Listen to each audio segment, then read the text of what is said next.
Welcome to Three. Gill Gross here with Joel Drucker and a special guest. It is Chris Clarey. His book out today in North America, The Warrior, Rafael Nadal and His Kingdom of Clay.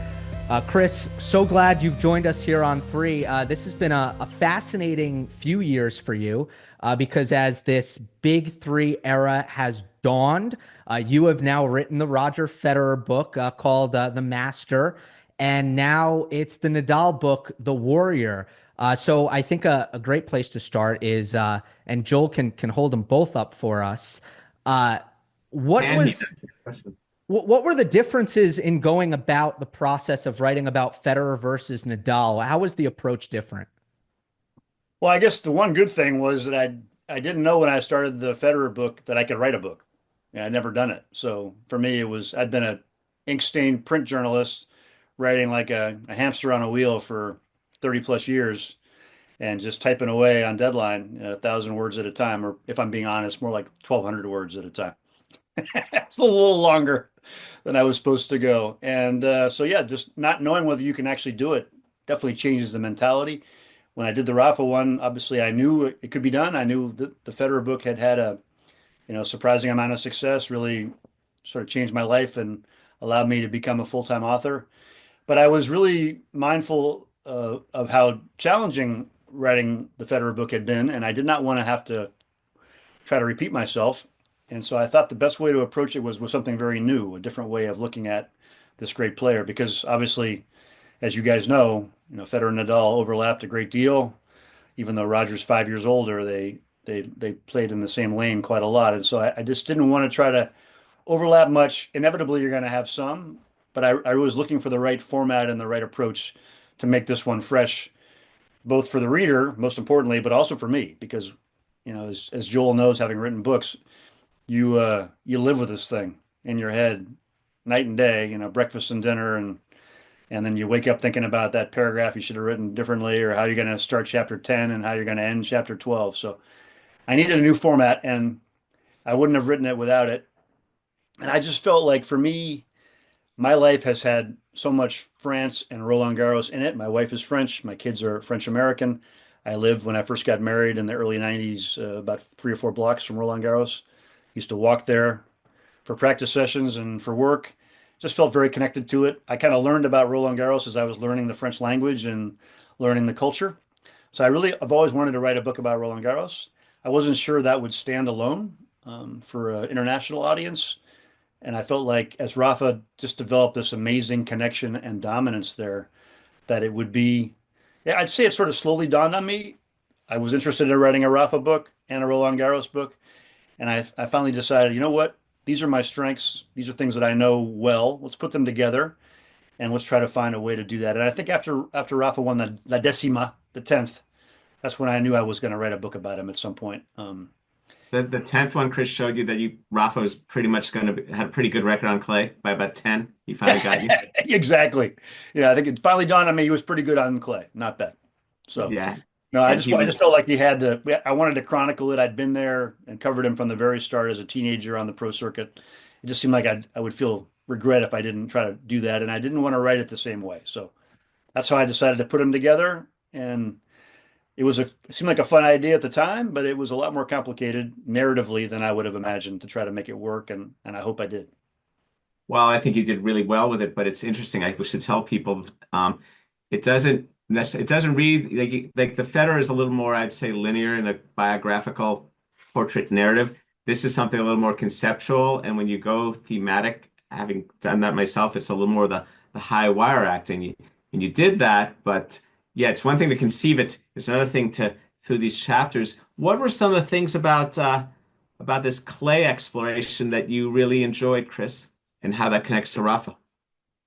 Joel, I'm a Californian. So for me, my connection is hard courts.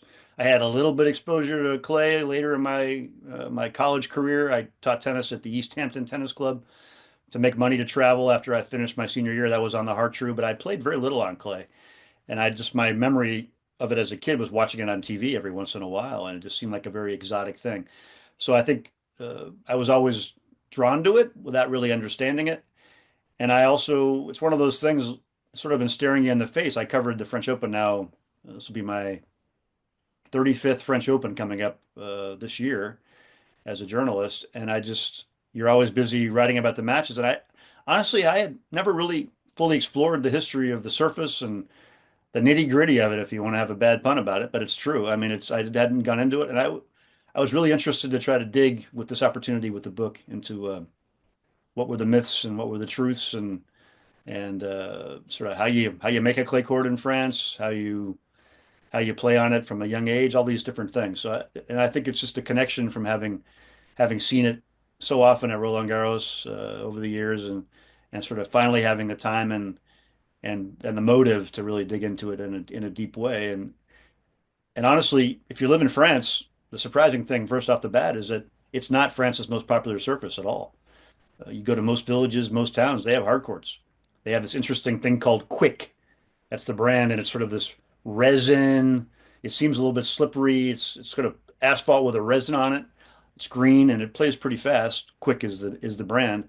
But most of the courts in France are not clay, and they're struggling to maintain the surface. So in a way, it's sort of a you get the false impression from being at Roland Garros thinking this is everybody in France is sliding around like Rafa on the clay. It's not the case, and it's definitely imperiled and in danger somewhat. So exploring the surface was really a rich vein for the book, I think. Yeah, it's very interesting. So, who were some of the sources that really helped you understand Nadal? That dig into talking and how they helped you. Well, there's two phases to this. There's obviously the phase as a reporter for the New York Times and the International Herald Tribune for all those years and all the interviews that I did over time, and I had a lot of access to Tony and to Rafa during especially the early years of Rafa's career. A lot of connections. I covered Carlos Moya uh, for a long time and interviewed him a lot before and after he became Rafa's coach. But for the book, this book, just so everything is clear, it's an independent book. It's not written with Nadal. It's not written with anybody on his team. I made them aware of it. They didn't cooperate, nor did I expect them to. Same way as the Federer book was written. And it couldn't have been done without all those years of covering him, day to day as a print journalist. But I thought, if you're going to do this project, much as I did with the master, you've got to go and re-report and do some original reporting. And I had never talked for example, to Francis Roig, who was Rafa's kind of in the shadows. Honestly, he was the assistant coach for Rafa for almost the entirety of his career. Was part of the team for all of his Grand Slam titles, and played a huge role in refining Rafa's technique and his footwork. He's a real technician, Roig, and I was, very lucky to get a chance to sit down with him for the book at considerable length. Really enjoyed digging into Mallorca and talking to people that were part of the history of tennis on the island. Two people who really helped me out were a gentleman named Albert Tus, who was the first prominent player on the ATP Tour from Mallorca. He got into the top 60 or 70. He got to a French Open final, I think, in doubles back in the day. And he's just a great storyteller, really engaging guy. And he gave me insight into sort of the island and its history and sort of Rafa, another view of him in a very young age. He talked about having Tony come to him and say, Albert, could you come, take a look at Rafa? I got this great, my nephew's very talented. I don't know what to think. And so I think Rafa was 6. And Albert went out there and started hitting balls with him. And he said that Rafa for 90 seconds just didn't miss. Little tiny guy, the racket's as big as he is, and he hits the ball over the net every time with pure contact. And he was just blown away by that. So that kind of story is just gold, as you know, for a storyteller. And then also a person named Joffrey Porta, who's a bit lost in the sands of time. Porta was never Rafa's full-time coach, but Porta had worked with Moya when he was young and also had helped consult and advise Tony. He was part of the Spanish National Federation. He was based in Mallorca and Palma, and he has a very modest but interesting academy there still.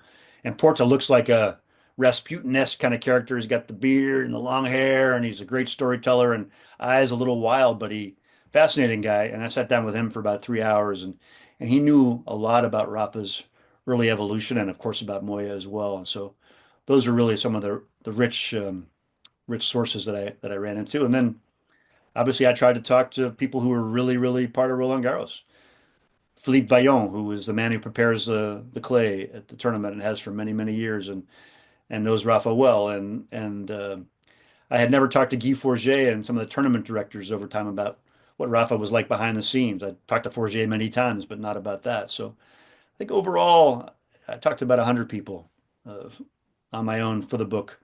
And of course, you can't use all of that, but it was all helpful in some way. And one of my favorite interviews, uh, I have to say, probably the one I enjoyed the most. I'm a amateur art historian lover. I was an art history minor at Williams College. Love that topic.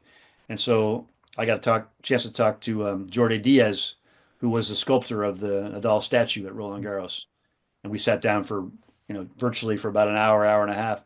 And I was just enraptured by his approach to his art and the way he integrated Nadal's personality and physicality into his work. And I just loved having his perspective on how he created this stainless steel monument for Nadal. And it was really his push and his idea to do it from the start. So very cool. The things you can encounter as you re-explore a topic you think you know, but you really don't know it. I think my favorite part of enjoying these books, whether it be your Federer book or even thinking back to like Steve Flink's book on Pete Sampras, is the really early stuff, the developmental stuff that occurs before these guys are in the public eye. And those are the things that I think you can learn a lot about it. And just come to think of it, you talk about Rafa not missing a ball when he was 8. I mean, he was very, very good, very, very quickly, which is different from some of the other guys. It took Federer time, it took Sampras time, and part of the intrigue in their childhoods and their early pro careers was the fact that it didn't click right away. But for Rafa, it for the most part did. As a junior and growing up developmentally, how do you make sense of the fact that he was so good so quickly? Yeah, it's a great point.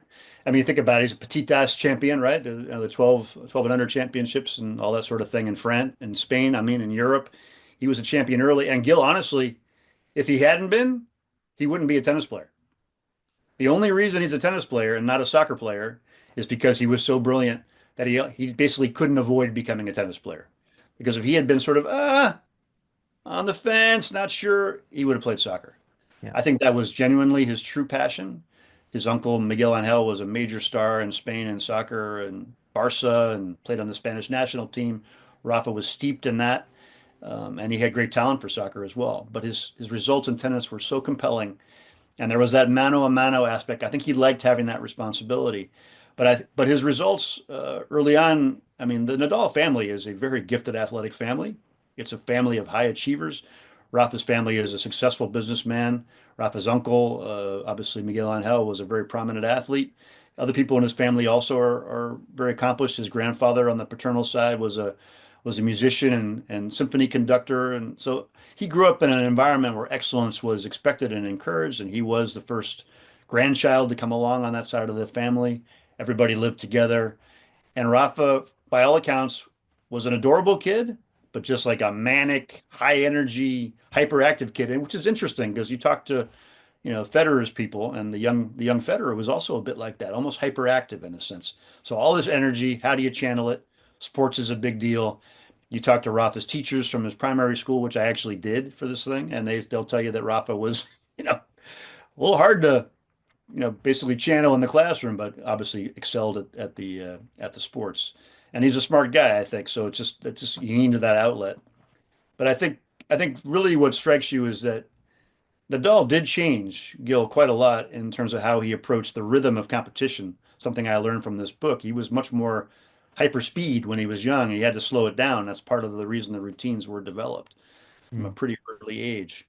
But I think he had a real mental strength, either from Tony's code and a maturity in terms of competitive approach and ability to keep his nerves about him. I mean, he wasn't chucking rackets at 14 or 15 either, huh? When that's prime racket chucking time, and he didn't do it. So I think that's probably what separates him, the physical talent, which was clear, and he was a precociously, I think, strong and powerful and coordinated kid, but also that mental presence. And I think that was really partly Rafa's makeup, but also a lot to do with Tony and the code and the fact that he had that same coach, same approach, was very methodical from a very, very early age. And so it was something that was inculcated in him.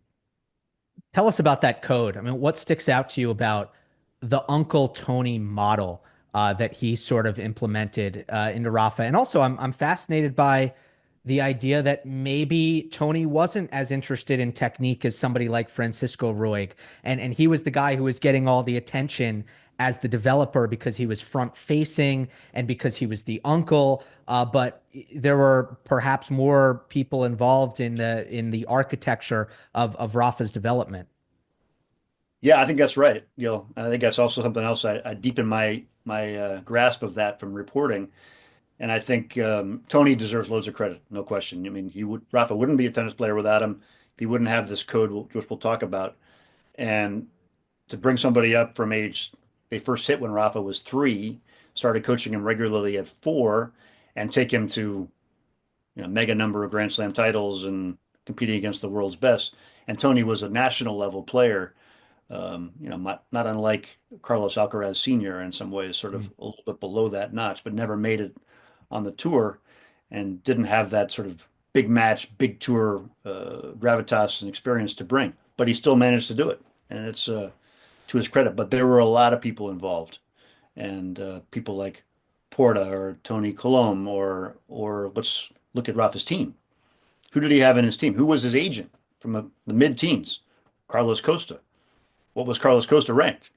Top 10 in the world. So he already had in his very intimate team somebody who isn't going to get the credit as the coach, but you can't tell me Carlos Costa was hitting with him. I'm sure he had an influence on the whole process of making this player. And it's one of the reasons why Rafa was able to stay at home in Mallorca, along with Carlos Moya being from there and showing the way. But Carlos Moya had to leave. He went to Barcelona like everybody did in those days to become a champion. And Rafa stayed home because he had that entourage around him who could help him. Roy came a little bit later, but Roy was, by all accounts, talked to Feliciano Lopez, whom Roy coached for a long time, and he says, Francis is a brilliant technician. He understands the micro of tennis in a way that I don't think Tony ever could.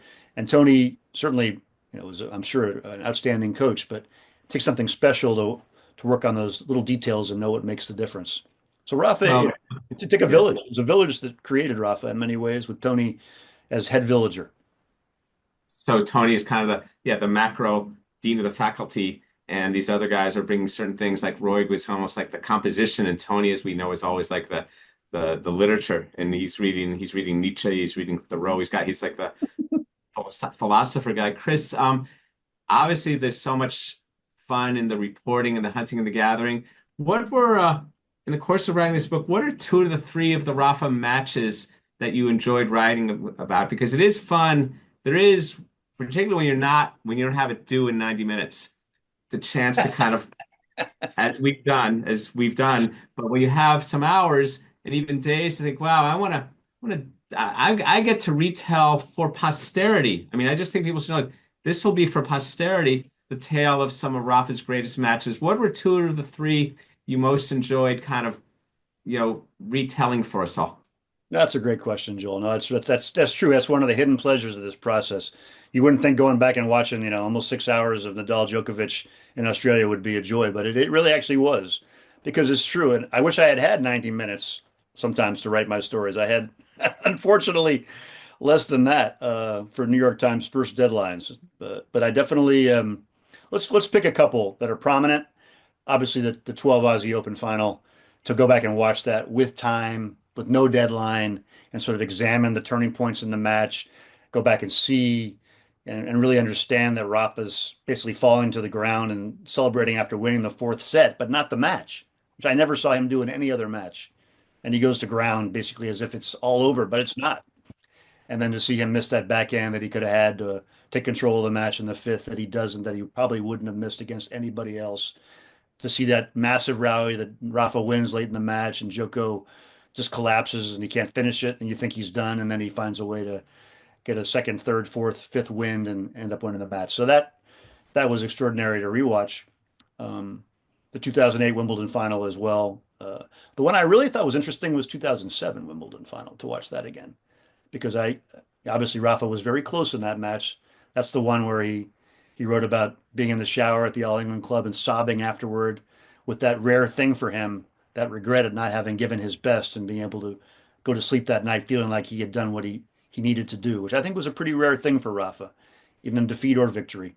But honestly, the match that I really liked the most in some ways, and there's so many, as was a surprise to me, was the 2019 U.S. Open final. Hmm.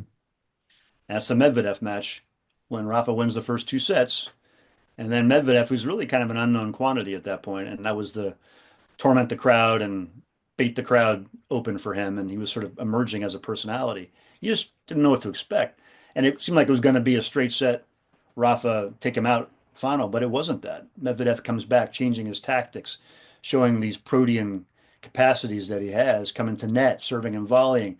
Rafa reacts with more of the same. I think that match on Rafa's tough surface for him, getting older. It was a brutally humid night in New York, super draining match. I was in the one of those special seats the USTA had for sort of a few outlets like the New York Times, right behind the chair umpire. So you could see these guys' faces and their bodies and the sweat and the pressure and the physicality of that match from up close. And I'll never forget it. I mean, it just Rafa winning that match. I don't think he had a whole lot more points or even not games or certainly points left in him, at that point. And he was so wiped out and he found a way to regather the momentum and turn the match back in the fifth and take it. And it was, for me, one of his best and least brightly lit achievements. And it gets lost because it wasn't a big three match. And then Medvedev and Rafa played that amazing match later on in Australia where Rafa comes back from two sets down. This one, he was two sets up, lost it, and recovered, which in some ways can be even harder. Momentum shifts twice like that. And yeah, and then at the end, when he's sitting on his chair, the US Open had dialed up all his highlights. And Rafa I was right behind him.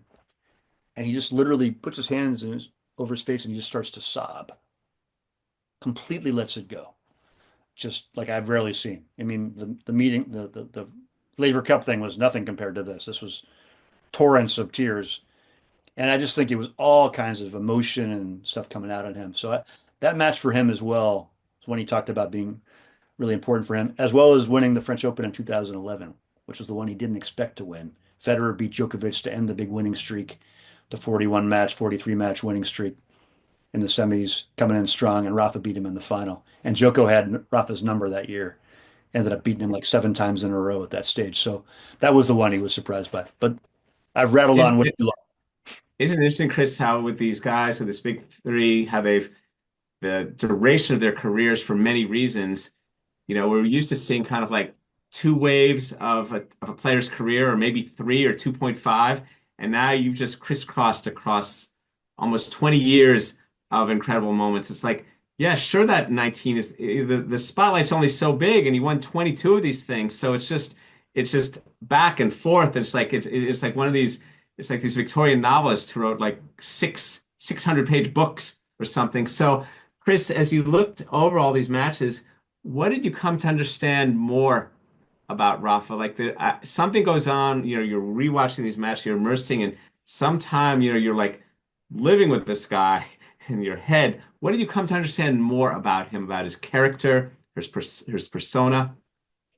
Well, that's a good question. I'm not sure I fully needed to watch those matches to understand that. I think that's one of the things that I did glean along those 30 years of covering him day to day. But you definitely can see how his game adjusted. You definitely can see the return positions. You can see the serve improved, then it regressed, and it improved, then it regressed. It was this constant battle with the serve all the way through. But I just don't think you can watch him in any match and not be drawn into that. It's Connors-esque sort of focus on the battle. Each point is a battle, an individual battle. The ones that came before don't really matter. All that matters is what's right in front of you. And the more you watch a Rafa, the more you see that at work. And I think the fact that he took so incredibly long, it felt like between points with all the rituals and the rites, each point sort of did stand alone because of that. He was giving it the time it deserved to be able to put full focus into it. But I wouldn't say that writing the book and watching the matches again changed my view of him in any material way. But maybe understand the matches better. Maybe understand what it took to win each one and the individual matchups. And Rafa took some hits. He took some hits. That 12 Aussie Open final, that's a brutal match to lose. Definitely it is. And that 2007 Wimbledon, a brutal match to lose. And then the 2017 Aussie Open to Federer. Maybe not quite as brutal because he felt like maybe Roger deserved his opportunity, but still pretty rough. So I think that's also the beauty of it. You see these guys when you watch all their highlights. There's also some really tough lowlights in there too, and that humanizes them. And also, I think I was really surprised, Joel, when I went back and watched some of 15 and 16, how far he went down, how really lost he was, how short the ball was landing. His confidence was kind of shot. And Yep. how many great players really come back from that at that stage? I don't think too many do. And he managed to really right the ship. We see a lot more longer cycles now. I don't when you say that, 35 is the new 29 Yeah. in these days People have been without asking, so will anybody get to 14? And, things as they are now, lifespan, health span, what it is now, I say no. But who the heck? 14 RGs. 14 RGs is a reach, but yeah, these guys just But who call knows? them. If health span increases and we all end up living to 120 and feeling good till 60. I mean, things change. But given what we have, these parameters, it's I think that one's untouchable myself. The fascinating thing with Rafa is when he was young and people were looking at the physicality of his play style and the injuries that he was having already, the narrative was this isn't going to last. Like this is not built to last. And okay, looking back, those people weren't right. Like it was a widespread notion and people were off. On the other hand, they weren't completely wrong because there was injury after injury after injury. It was just the fact that he would always come back from it. What did you kind of glean things from Rafa's persistence in those moments, and also just how dedicated and how much, I guess, the suffering and the willingness to suffer came in when he had to constantly go through these cycles of rehabbing and coming back? Yeah, it was a double-edged sword, Gil, I think, interestingly. I mean, part of the perception was what we knew before, obviously. A lot of people were finished by 30. There had been a time in tennis history, as Joel can attest with his historian hat on, Rosewall played into his early 40s, and Pancho Gonzalez was competitive when he came back in the open era into his early 40s. And there's definitely a precedent in tennis, even before this era, for guys going a long time and thriving.